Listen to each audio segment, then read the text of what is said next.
Здравствуйте, дорогие друзья!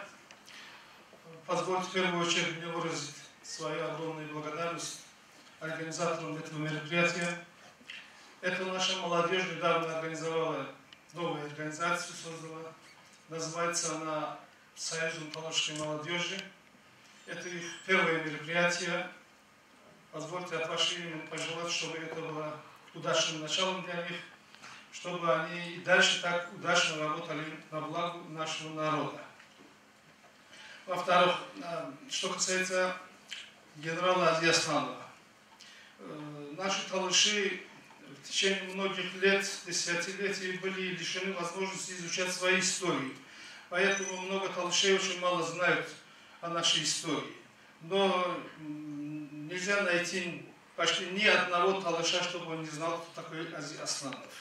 Потому что этот человек является символом гордости нашей нации, нашего народа, это символом отваги, храбрости.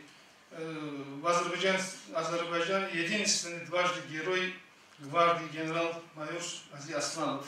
Это гордость наша. Но еще о чем я хочу сказать.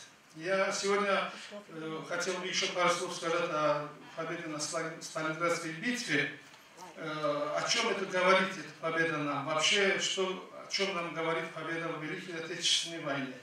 Десятки тысяч талышей участвовали в этой войне. Несмотря на то, что многие считают, что талышский народ это маленький народ, малый народ. Но сейчас где-то 1,5–2 миллиона человек только в Азербайджане. Но этот малый народ защищал свою родину, Советского Союза. И тысячи людей, талышей, остались на поле боя.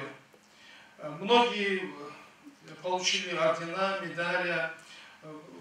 Несколько человек были героями Советского Союза, в том числе Балабан Аббасов, Мирза Джабиев и другие. Наш народ благодаря этим героям чувствует свою причастность к нашей общей победе. Победе всего советского народа.